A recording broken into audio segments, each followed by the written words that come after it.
हर हर महादेव मित्रों, आज हम आपको एक बहुत ही महत्वपूर्ण कथा सुनाने जा रहे हैं। इस कथा के माध्यम से हम आपको यह बताएंगे कि इस संसार में सबसे बड़ा दान कौन सा है जिसे करने से पुण्य की प्राप्ति होती है। दोस्तों, इस कथा के माध्यम से आप जानेंगे कि बुरे लोगों की पहचान कैसे की जा सकती है। तो आप इस कथा को शुरू से अंत तक ध्यान से सुनिए, क्योंकि आधा अधूरा ज्ञान मानव जीवन में अनेक कठिनाइयों का कारण बन सकता है। मित्रों, था आरंभ करने से पहले यदि आपने हमारे चैनल को अभी तक सब्सक्राइब नहीं किया है तो जरूर सब्सक्राइब करें और कमेंट बॉक्स में सच्ची श्रद्धा से हर हर महादेव जरूर लिखें। दोस्तों, एक जंगल में एक महान तपस्वी महात्मा का आश्रम था।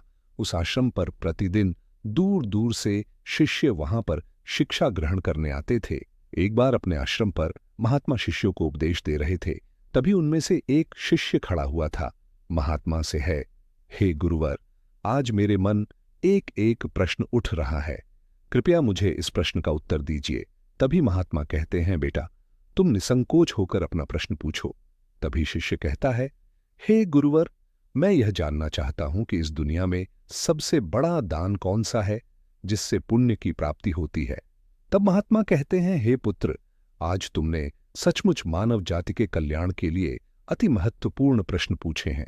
यह प्रश्न मनुष्य के जीवन में अत्यंत मूल्यवान है। इसीलिए मैं आप सभी को इन प्रश्नों के उत्तर एक महत्वपूर्ण कथा के माध्यम से देता हूं। लेकिन तुम सभी शिष्यों को इस कथा को शुरू से लेकर अंत तक ध्यानपूर्वक सुनना होगा। तब वह शिष्य कहता है, हे गुरुवर, आप कथा शुरू कीजिए, हम सभी पूरी श्रद्धा से सुनेंगे। फिर महात्मा कहते हैं, एक समय की बात है, किसी नगर में एक राजा राज्य करता था। वह राजा बहुत ही बलशाली, वीर और अत्यंत ही बुद्धिमान था। इसके साथ ही वह राजा धर्मपरायण और दयालु भी था। उस राजा की रानी भी संस्कारी और अत्यंत धार्मिक स्वभाव की थी। दोनों पति पत्नी भगवान भोलेनाथ के परम भक्त थे।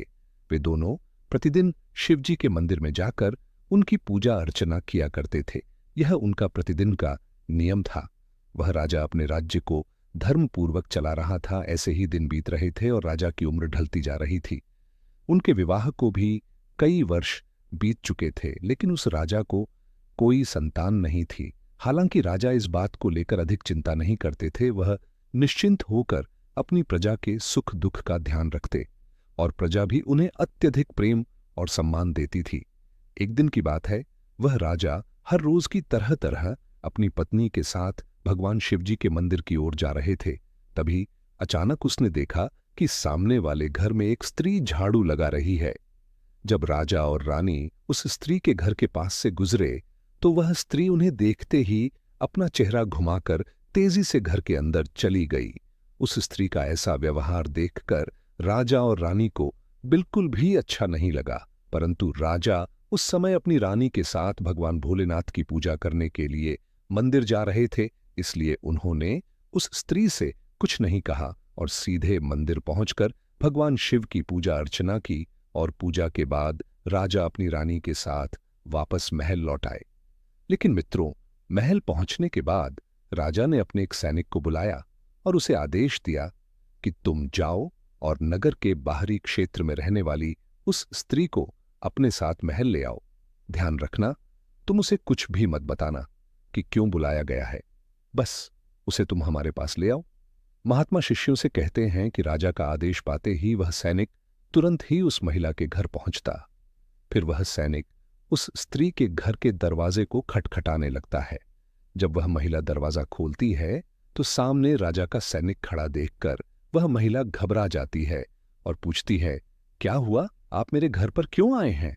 उस महिला की बात सुनकर राजा का वह सैनिक उससे कहता है, चलो मेरे साथ, महाराज ने तुम्हें राजमहल में बुलाया है, उन्हें आपसे कुछ बात पूछनी है।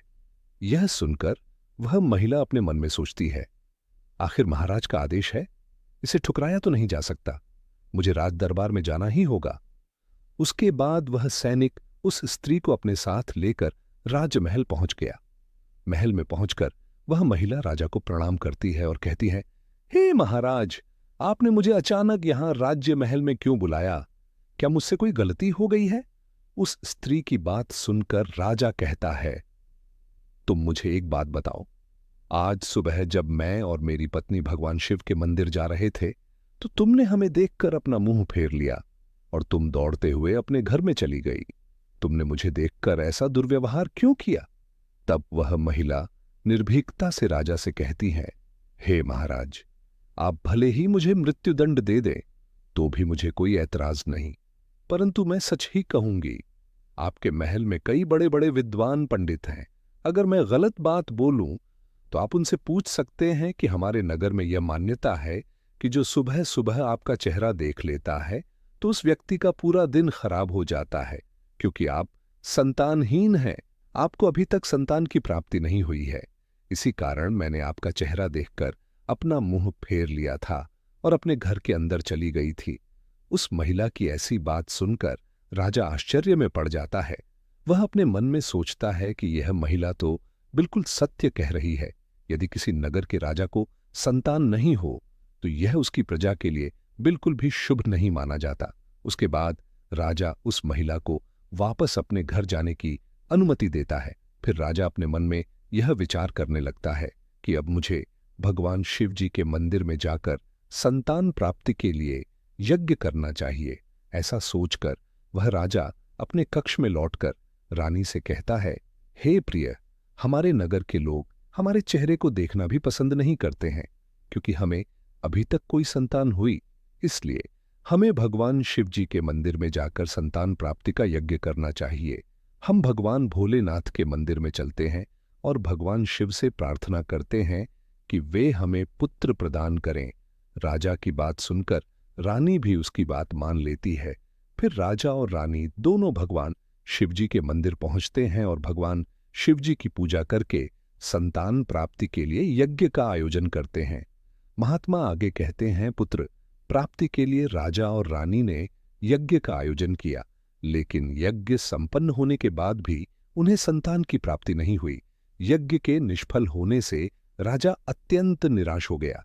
यज्ञ का आयोजन करने वाले पंडित भी सोच में पड़ गए। पंडित ने मन ही मन सोचा, अब तक मैंने जितने भी यज्ञ किए हैं उनमें से कोई भी यज्ञ आज तक विफल नहीं हुआ है। ऐसा प्रतीत होता है कि ईश्वर ने इस राजा के भाग्य में संतान का योग नहीं लिखा है, इसलिए संतान प्राप्ति का यज्ञ करने के